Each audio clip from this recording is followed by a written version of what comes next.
मंजिल मिले या ना मिले ये मुकद्दर की बात है, हम कोशिश भी ना करें ये गलत बात है। BSc second semester chemistry, bio, organic and medicinal chemistry के वो सारे के सारे इंपॉर्टेंट क्वेश्चन जो इस साल पेपर में आने वाले हैं, आज मैं करवाने वाला हूँ।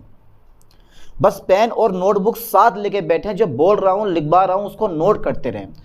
टोटल क्वेश्चन ऐसे होंगे जो इस साल पेपर में फंसेंगे और यही क्वेश्चन आपको बढ़िया करके तैयार कर लेने हैं। अगर कोई ऐसा क्वेश्चन फंस भी गया ना, ठीक है, जो आपने ना पढ़ा हो, उसको भी आप करने की क्षमता रखो। ऐसी तैयारी होनी चाहिए आपकी, समझ रहे हो ना। तो यूनिट बाय यूनिट मैं क्वेश्चन लूंगा और यही क्वेश्चन आपको बढ़िया करके तैयार कर लेने हैं, रट लेने हैं, समझ लेने हैं। इसके अलावा कुछ नहीं पढ़ना है आपको। देखना यही क्वेश्चन आपके पेपर में रखे हुए मिलेंगे। चलिए साहब, पहली यूनिट का नाम, क्योंकि थ्योरी वाइज पेपर हैं आप लोगों के, जिनके थ्योरी वाइज पेपर हैं उन्होंने थ्योरी जरूर पढ़ी होगी। ऐसा तो है नहीं कि यार पेपर आने वाला और थ्योरी हमने नहीं पढ़ी है। तो यूनिट फर्स्ट का नाम बताओ जल्दी मुझे फास्ट। Introduction of carbohydrate. तो सिंपल सी बात है भैया, कार्बोहाइड्रेट के बारे में पूछेगा। तो पहला जो मैं टॉपिक ले रहा हूं बेटा, कार्बोहाइड्रेट का पहले टॉपिक मोस्टली इंपॉर्टेंट है, ध्यान देना। देखो आपने रफ डिग्रेडेशन पढ़ा है ना, रफ डिग्रेडेशन और किलियानी फिशर सिंथेसिस आपने पक्का पढ़ रखा होगा, क्योंकि ये वो दो टॉपिक है जो इस साल पेपर में आने वाले हैं ना, कोई रोक नहीं सकता। कौन कौन सा? पहला टॉपिक मेरे पास है रफ, ठीक है बेटा, rough degradation. Okay, rough degradation. अच्छा जरा मुझे बताओ कि रफ डिग्रेडेशन करता क्या है, बताओ जरा, करता क्या है? तो ये जो होता है वो एक कार्बन एटम को कम करता है, यानी कि हेक्सोस को पेंटोज में चेंज कर देता है, यानी कि डी ग्लूकोज को डी एरेबिनोज में चेंज कर देता है। ये लाइन पे ध्यान देना।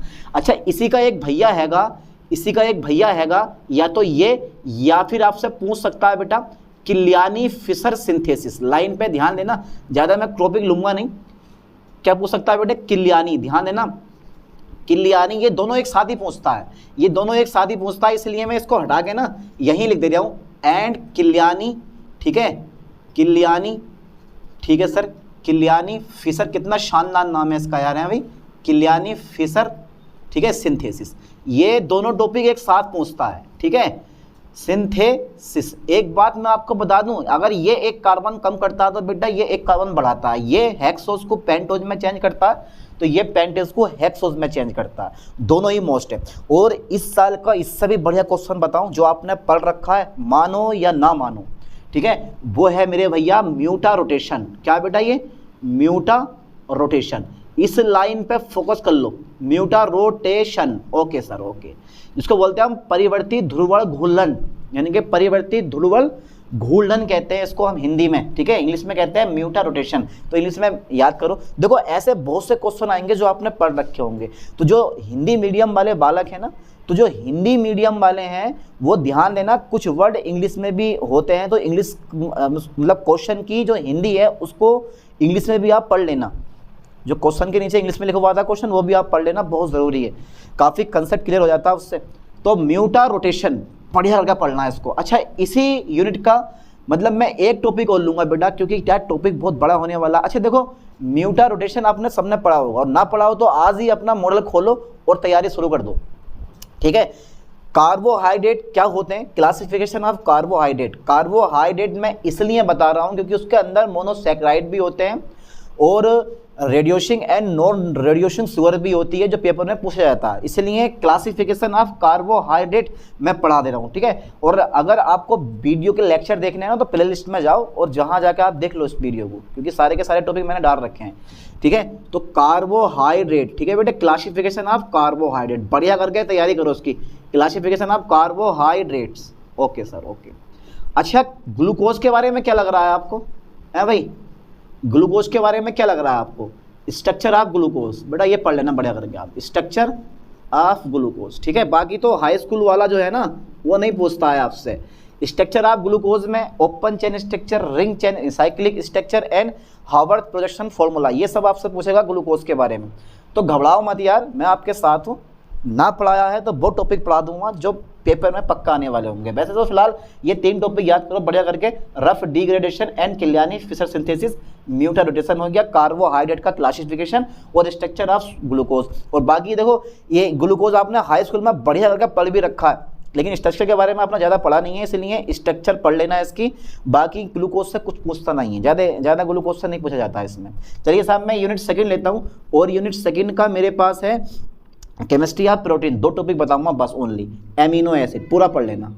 ये लेक्चर मैंने डाल रखा है, ठीक है, 30 या 40 मिनट का लेक्चर है, 40 मिनट का लेक्चर है, 40 मिनट में पूरे का पूरा एमिनो एसिड फाइनल, और आपका एक लॉन्ग क्वेश्चन पक्का। ये आगा भैया, इसे तो कोई रोक नहीं सकता। जुपिटर आयन स्ट्रक्चर आ जाए, जुपिटर आयन स्ट्रक्चर आ जाए, एमिनो अम्ल का क्लासिफिकेशन आ जाए, एमिनो अम्लों को बनाने की विधियां आ जाए, alpha beta gamma amino acid पर हीट का इफेक्ट आ जाए, तो ये तो कंफर्म क्वेश्चन है, एमिनो एसिड से कोई रोक नहीं सकता। एमिनो एसिड, ठीक है, ये पहला टॉपिक है इसका। और सेकंड टॉपिक जो मैं ले रहा हूं ना बेटा, वो ले रहा हूं प्रोटीन क्या होती है, ठीक है, प्रोटीन क्या होती है, एंड प्रोटीन क्या होती है, इसका रासायनिक संगठन, ठीक है, ये सब पढ़ के जाना है इसको, इसके बारे में, प्रोटीन के बारे में, ठीक है। And test of protein, test of protein, ये टेस्ट ऑफ प्रोटीन तो कंफर्म क्वेश्चन है, प्रोटीन, ठीक है, टेस्ट ऑफ प्रोटीन, 7 टेस्ट होते हैं प्रोटीन में, ठीक है, टेस्ट ऑफ प्रोटीन, बेटा ये पढ़ लेना पड़ेगा। टेस्ट ऑफ, आपको लग रहा होगा टेस्ट, अरे नहीं है, टेस्ट ऑफ प्रोटीन, ठीक है। 2 क्वेश्चन हमारे ये हो गए इस यूनिट से, सेकेंड यूनिट से। अच्छा ठीक है, यूनिट टॉपिक नंबर 6 यूनिट मेरे पास थर्ड आ जाती है, और थर्ड यूनिट का नाम है इंट्रोडक्शन ऑफ न्यूक्लिक एसिड। क्या लग रहा है आपको, किस किसने पढ़ी है? सबने पढ़ रखा है, 12th क्लास से लेके आपने बायोलॉजी में, ठीक है, आपने ये सब कुछ पढ़ रखा है जो मैं पढ़ाने वाला हूँ। न्यूक्लिक एसिड पढ़े हैं आपने, ठीक है। तो स्ट्रक्चर ऑफ डीएनए, जिसको हम बोलते हैं double helical structure, Watson and Crick model जिसे बोला जाता है, ठीक है, ये सब पढ़ रखा है आपने। लेकिन यहाँ थोड़ा सा हटके क्वेश्चन पूछ सकता है, जैसे अगर मैं दूँ ना आपको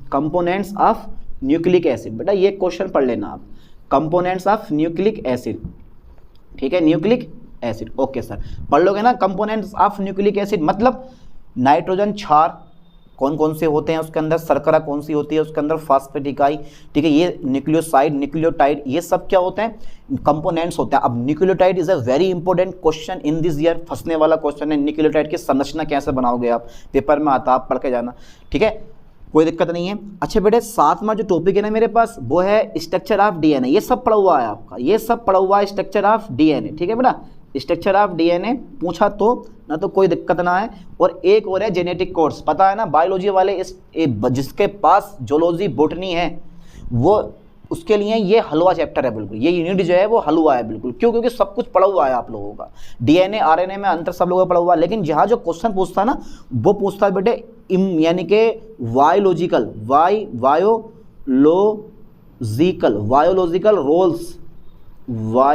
roles of DNA and RNA. ये बेटा बहुत जरूरी क्वेश्चन है, ये है केमिस्ट्री लेवल का क्वेश्चन, ठीक है, केमिस्ट्री लेवल का क्वेश्चन हमारा ये वाला है, ठीक है, biological rules of DNA and RNA. Genetic codes पढ़ लेना आप, अनुवांशिक कोड जिसे बोलते हैं, अनुवांशिक कोड पढ़ लेना बढ़िया करके, जरूरी नहीं है, लेकिन यार ये 3 टॉपिक जरूर पक्का पढ़ना है, कुछ पढ़ो या ना पढ़ो, लेकिन ये 3 टॉपिक पढ़ लेना आप, components of nucleic acid, structure of DNA, और biological rules of DNA and RNA, biological rules of DNA and RNA, ठीक है। आरएनए के प्रकार, कितने प्रकार का आरएनए होता है, ये कुछ नहीं पूछा जाता, आपको ये पढ़ लेना, बायोलॉजिकल रूल्स ऑफ डीएनए और आरएनए। इस क्वेश्चन के लगभग चांसेस ज़्यादा है, ठीक है, इस क्वेश्चन के लगभग चांसेस ज़्यादा हैं। क्यों ज़्यादा हैं? क्योंकि भैया ये केमिस्ट्री लेवल का क्वेश्चन है आपका, ठीक है, इसको हिंदी में कहते हैं डीएनए और आरएनए की जैविक भूमिका, डीएनए और आरएनए की जैविक भूमिका, ऐसे क्वेश्चन पूछ लेता है। लेकिन फिलहाल इन चैप्टर से बहुत कम पूछा जाएगा, ऐसा नहीं कि बहुत ज़्यादा पूछेगा, बहुत कम पूछा जाएगा। चलिए साहब, यूनिट 4 है मेरे पास, introductory medicinal chemistry, introductory medicinal chemistry. Only 2 topic मैं बताऊंगा आपको, और वो टॉपिक पढ़ देने हैं आपको यूनिट 4 के। यूनिट 4 का जो पहला टॉपिक है मेरे दोस्त, वो है एस्प्रिन का नाम सुना आपने, एस्प्रिन, ठीक है बेटा, एस्प्रिन का नाम सुना है आपने, ठीक है, एस्प्रिन, एस्प्रिन बहुत लंबा नाम हो रहा है, ये एस्प्रिन, ठीक है। अच्छा ठीक है, पैरासीटामोल पढ़ा बेटा आपने, पैरासीटामोल, ये सब पढ़ लेना आप, ठीक है। एस्प्रिन, पैरासीटामोल, यानी कि एस्प्रिन क्या होता है, इसका केमिकल फॉर्मूला, इसकी स्ट्रक्चर, प्रॉपर्टीज एंड इसके यूजेस कहाँ होते हैं, ठीक है। और ब्रांड, किस ब्रांड से ये जाना जाता है मेडिकल स्टोर वगैरह पे, पैरासीटामोल। और होता है सल्फोनेमाइड, ठीक है, एक ये होता है एंटी फंगल होता है, ये सल्फोनेमाइड, ठीक है, सल्फोनेमाइड्स, ओके, सल्फोनेमाइड्स, बेटा पढ़ लेना इसको भी। तो ये क्वेश्चन मेरे पास 9 हो गए, 9 टॉपिक हो, ज़्यादा तो नहीं है, यूनिट 4 होने वाली है, और 9 टॉपिक बस, इससे ज़्यादा कुछ नहीं है। रिसेप्टर थ्योरी, ठीक है, क्लासिफिकेशन ऑफ ड्रग, ये पेपर में नहीं पूछा जाता है, ठीक है, क्योंकि अगर क्लासिफिकेशन ऑफ ड्रग आ गया तो बच्चे अपने दिमाग से कुछ भी लिख के आएंगे, कुछ भी, ठीक है। रिसेप्टर थ्योरी में भी सब थ्योरी भरी पड़ी है, समझ लो चीज़ को, सब थ्योरी भरी पड़ी है, सब बच्चे बना के लिख के आएंगे, इसलिए वो देता ही नहीं है। वो ऐसे क्वेश्चन देता है बेटे जो लगे कि हाँ ये क्वेश्चन पढ़ा होगा तो करेगा। जैसे एस्प्रिन क्या होता है, ठीक है, इसका फॉर्मूला, प्रॉपर्टीज, इसके यूजेस सब कुछ पूछ लेगा आपसे, इसलिए ये तीनों के तीनों वेरी इंपॉर्टेंट है, एस्प्रिन, पैरासीटामोल एंड सल्फोनेमाइड्स। चलिए साहब यूनिट 5 की मैं बात करता हूँ, सॉलिड स्टेट, भैया बहुत जरूरी यूनिट है solid state, 10 number solid state. देखो बेटा इससे जो क्वेश्चन है ना, ब्रेक इक्वेशन, ब्रेक्स इक्वेशन, एक लॉन्ग क्वेश्चन पूछेगा आपसे, ब्रेक इक्वेशन, इसको तो कोई रोक ही नहीं सकता इस साल। जो इस साल बच्चे थ्योरी वाइज पेपर देंगे, ब्रेक इक्वेशन को कोई रोक नहीं सकता है, ठीक है। यानी कि ब्रेक्स इक्वेशन, ध्यान देना, ये वो इक्वेशन है जो इस साल पेपर में फंसेगी, इसको पढ़ लेना बढ़िया करके। और आपको भी लग रहा होगा यार ये सॉलिड स्टेट का, और एक पाउडर मेथड कई बार पेपर में पूछा गया, क्योंकि आपको अभी इतनी नॉलेज नहीं है कि कौन सा क्वेश्चन आना है, कौन सा क्वेश्चन नहीं आना। मैं एक टाइम से पढ़ा रहा हूँ बीएससी वालों को, तो मुझे पता है कि लास्ट ईयर कौन कौन से क्वेश्चन आ रखे हैं और कौन कौन से क्वेश्चन पूछे जाते हैं, ठीक है। इसलिए बेटर यही है कि इन्हीं क्वेश्चन की आप बढ़िया करके तैयारी करो, वरना तो इतने टॉपिक भर रखे हैं, अगर टॉपिक बाय टॉपिक पढ़ोगे दिमाग खराब हो जाएगा, ठीक है, इधर का मस्तिष्क इधर आ जाएगा आपका। चलिए साहब पाउडर मेथड के बारे में पढ़ा देता हूँ थोड़ा सा, अरे नहीं है इसके बारे में नहीं, खुद पढ़ो अपने आप, ब्रेक इक्वेशन, पाउडर मेथड, ठीक है, दोनों पढ़ लेना।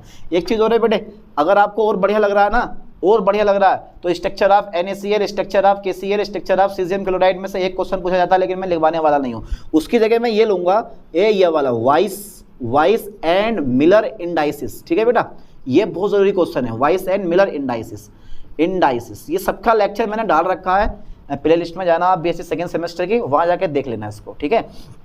तो वाइस एंड मिलर इंडाइसिस, ठीक है। चलिए साहब यूनिट 5 के मेरे पास 3 क्वेश्चन हो गए, खुश, हम भी खुश, तुम भी खुश। चलिए साहब अब मेरे पास जो 13वां आता है यूनिट, मेरे पास कौन सी आती है बेटे, 6 आती है, introduction of polymer. Introduction of polymer से सिर्फ एक टॉपिक पढ़ना, उससे ज़्यादा कुछ नहीं पढ़ना।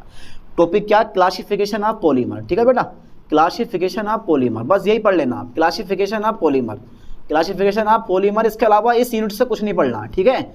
बेवजह का टाइम बर्बाद करोगे, बेवजह का टाइम बर्बाद, कुछ नहीं है इस यूनिट में, बस एक ही चीज़ है, क्लासिफिकेशन ऑफ पॉलीमर्स, ठीक है। कर लोगे ना, घबराओगे तो नहीं बिल्कुल, पक्का, सोच लो एक बार और, सोच लिया। चलिए साहब हाँ यूनिट 14 से, हाँ जो यूनिट मेरे पास 7 आती है ना, kinetics and mechanism of polymerisation, उससे काफ़ी क्वेश्चन पूछे जाते हैं। चलिए साहब यार ये मैं इस यूनिट में ना एक क्वेश्चन और लिख दे रहा हूँ, एक topic, urea formaldehyde resin, urea formaldehyde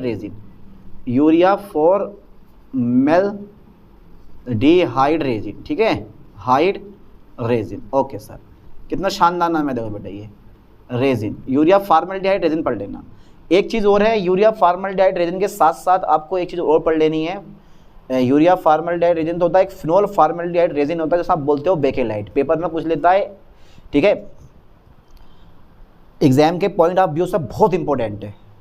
कौन सा टॉपिक, फिनोल फॉर्मेल्डिहाइड रेजिन, एक ये टॉपिक भी पढ़ लेना। चलो आप, चलो इतने मत पढ़ो, खाली ये पढ़ लो यार, यूरिया फॉर्मेल्डिहाइड रेजिन पढ़ के जाना आप, ठीक है, बेकेलाइट भी पढ़ लेना अगर टाइम मिले तो आपको। लेकिन मैं जो यूनिट ले रहा हूँ ना 7, काइनेटिक्स एंड ठीक है मैकेनिज्म ऑफ पॉलीमराइजेशन, इसके भैया बहुत सारे टॉपिक आपसे पूछ सकता है। 15वां टॉपिक है मेरे पास, देखो 2 चीज़ें, एक तो आपने पढ़ा होगा यानी कि mechanism of addition polymerisation, mechanism of condensation polymerisation, Ziegler Natta catalysed mechanism, ये यार ये सब कुछ बहुत ही मोस्ट इंपॉर्टेंट है। अभी तक आपने पढ़ा क्यों नहीं, मैं तो ये सोच रहा हूँ अभी तक आपने पढ़ा क्या। अच्छा ये बताओ इनमें से कितने टॉपिक आप लोगों के पढ़े हुए हैं और कितने टॉपिक आपने ये सोचा है कि यार इंपॉर्टेंट हैं ये आएंगे। इन्हीं टॉपिक की तैयारी करो क्योंकि यही टॉपिक यानी कि यही क्वेश्चन पेपर में फंसने वाले हैं, इसके अलावा कुछ मत पढ़ना, ठीक है। आपने सब कुछ पढ़ा, पूरी बुक आपने कवर कर रखी है, कोई दिक्कत नहीं है, पूरी बुक आपने कवर कर रखी है, आपके टीचर लोगों ने आपकी पूरी बुक कवर करवा दी है, लेकिन मोस्टली इंपॉर्टेंट टॉपिक भी लगवाए हैं। आप एक बार सोचना कि यार ये टॉपिक किसी ने बताया, ये बहुत ही इंपॉर्टेंट टॉपिक है, प्रीवियस पेपर लास्ट ईयर में आए हुए क्वेश्चन जो आते हैं हर साल, ठीक है। इसलिए इनकी तैयारी करो बढ़िया करके और यही क्वेश्चन टिक मान लो अपने मॉडल में, ठीक है। अब मॉडल की लैंग्वेज इतनी बुरी होती है, समझना भारी पड़ जाता है नहीं है। चलो साहब आगे देखते हैं। तो यूरिया फॉर्मेल्डिहाइड रेजिन मेरे पास हो गया। 15वां टॉपिक है मेरे पास बेटे मैकेनिज्म ऑफ ठीक है, एडिशन पॉलीमरेजाइजेशन, एडिशन एडिशन, ठीक है, एडिशन पॉलीमरेजाइजेशन, ओके, पॉली आ जाएगा नहीं आ जाएगा, मेरीजेशन आ जाएगा, ठीक है, बढ़िया पढ़ो बेटे।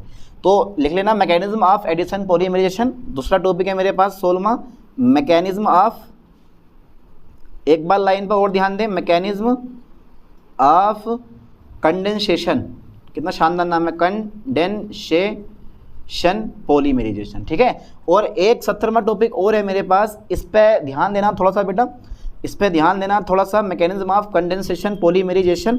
तो mechanism of condensation polymerization, Ziegler Natta, ये तो पक्का फंसेगा पेपर में, जिगलर नट्टा, ठीक है, जिगलर नट्टा कैटेलाइज्ड, कैटेलाइज्ड, ठीक है। इस क्वेश्चन को कोई रोक नहीं सकता इस साल, ठीक है, जिगलर नट्टा कैटेलाइज्ड, ठीक है, जिगलर नट्टा कैटेलाइज्ड, इसको पढ़ के जाना आप, Ziegler Natta catalysed with mechanism, ठीक है बेटा, विद मैकेनिज्म, विद मैकेनिज्म कैसे दी जाती है इसको। तो ये पेपर की भैया दृष्टि से बहुत ही इंपॉर्टेंट टॉपिक है। कौन सा, जिगलर नट्टा, पढ़ लोगे ना है भैया, पढ़ लोगे, ज़्यादा टॉपिक तो नहीं हुए हैं यार, इतनी बड़ा सिलेबस है, उसमें से 17-18 टॉपिक पढ़ लें नॉर्मल बात है, क्योंकि कम से कम पेपर में आपके 7-8 यानी कि 15-16 क्वेश्चन तो पेपर में भी आपके रखे हुए मिलेंगे, उसमें से आपको 5 शॉर्ट और बाकी 2-3 लॉन्ग करने होते हैं, 8-9 क्वेश्चन आपको करने होते हैं, नहीं होते हैं। अब उनमें से अगर 18 क्वेश्चन में से 8-9 क्वेश्चन फंस रहे हैं तो कोई बुरी बात नहीं है, इसलिए इन क्वेश्चन को ऐसे तैयार करो कि यार यही क्वेश्चन पेपर में आएंगे, ठीक है, और यही क्वेश्चन पेपर में आ गए, इसी तरह से इनको रट लो, बढ़िया करके समझ लो, याद करके लेके जाओ, ठीक है। अब मेरे पास 18वां जो नंबर है, मैं इसका नहीं ले रहा हूँ, बस 3 टॉपिक इससे कवर कर लो, बहुत है, ठीक है, 3 टॉपिक इससे कवर कर लो, ये पेपर में पूछे जाते हैं आपसे। 18वां जो मेरे पास टॉपिक है बेटा, वो आता है यूनिट किससे, 8 से, सिंथेटिक डाई। अच्छा, सिंथेटिक डाई के बारे में आपने क्या पढ़ा, सबसे पहले डाई क्या होती है उसका क्लासिफिकेशन पढ़ लो, लेकिन मैं जो टॉपिक बताऊंगा ना वो ध्यान देना, पक्का फंसने वाले हैं। एक है तुम्हारे पास क्रोमोफोर, ये याद करो बेटे, क्रोमोफोर, ठीक है, क्रोमोफोर, ठीक है, chromophore and auxochrome, okay okay sir, okay हो जाएगा पहला यार, डरना मत। क्रोमोफोर एंड ऑक्सोक्रोम, क्रोमोफोर रंग प्रदान करते हैं, डबल बॉन्ड वाले असंतृप्त हाइड्रोकार्बन होते हैं, ठीक है, और ऑक्सोक्रोम जो होते हैं ये रंग को गहरा करते हैं। बिना क्रोमोफोर के ऑक्सोक्रोम कभी कुछ नहीं कर सकता, इस लाइन पे भी ध्यान देना आप यार, ये टॉपिक बिल्कुल ईजी है, बस पढ़ने की बात है यार, आप लोगों ने पढ़ा कम है बस। 19वां टॉपिक मेरे पास पता है कौन सा था बेटे, डाई क्या होती है, डाई एंड, ठीक है बेटा, डाई एंड थ्योरी, इसकी थ्योरी, 2 थ्योरी होती है इसका, ऑटोबिट का सिद्धांत आता है, एक थ्योरी और होती है इसकी, तो 2 थ्योरी होती है, दोनों पढ़ लो, dye and theory, dye and its theory, मैं यहाँ लिख दे रहा हूँ, चलो इट्स कर दे रहा हूँ, इट्स थ्योरी, क्योंकि सही लग रहा है ना, लिखो हुआ है इट्स थ्योरी, अब सही है बेटा, गुरुजी अब सही है। अच्छा, मेरे पास एक टॉपिक और आता है, synthetic of methyl orange, synthesis of methyl orange और मेलेकाई ग्रीन, दोनों पढ़ लेना ये वाले सिंथेटिस, क्योंकि यार अब क्या 19 टॉपिक है, एक 20वां और कर दे जाऊँ मैं, क्यों है नहीं है, क्योंकि नीचे आगा नहीं, तो इसलिए मुझे यहाँ करना पड़ गया। 20 मेरे पास हमारे टॉपिक हो जाएंगे, कौन सा, सिंथेसिस,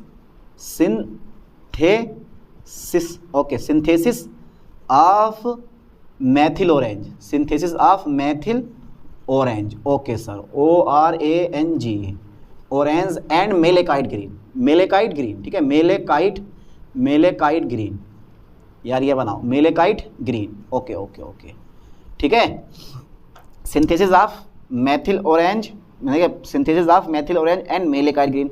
फिनोल्फेथिलीन भी आता है, अरे बहुत सारे आते हैं, लेकिन ये मोस्टली इंपॉर्टेंट टॉपिक है जो कि प्रीवियस पेपर वगैरह में आए हुए भी हैं। अब बताओ यार, पर यूनिट का नाम याद करो, और पर यूनिट से मैंने 2 या 3 टॉपिक लिए हैं, और इन्हीं टॉपिक को आप बढ़िया करके तैयार करो। और यार ये टॉपिक तो मैं इतने टॉपिक तैयार करने ही पड़ेंगे, तभी आपका पेपर पूरा पढ़ा हुआ आगा। अगर इसमें से देख रहे हो ना क्या ब्रेक इक्वेशन पढ़ लूँ, हाँ आगे पक्का कन्फर्म है। आपने पढ़ा कि यार मैं म्यूटेड रोटेशन पढ़ लूँ, हाँ आगा पक्का कन्फर्म क्वेश्चन है, ठीक है। आपने सोच लिया कि यार मैं ये डाई पढ़ लूँ, यानी कि ऑक्सोक्रोम क्रोमोफोर पढ़ लूँ, हाँ पक्का पेपर में फंसेगा आपका। तो ये क्वेश्चन तो बिल्कुल कंफर्म है ही, लेकिन इनके अलावा जो क्वेश्चन आपके फंसेंगे पेपर में वो भी आपको देखने हैं यार, ठीक है, पढ़ लेना है आपको बढ़िया करके। तो इन्हीं क्वेश्चन की ऐसी तैयारी करोगे, अगर इससे रिलेटेड कुछ क्वेश्चन अलग बाहर से आ भी गए ना तो भी कर दो आप, ठीक है। चलिए साहब, अब मिलते हैं नेक्स्ट वीडियो में ऐसी कुछ क्वेश्चन के साथ। थैंक्स।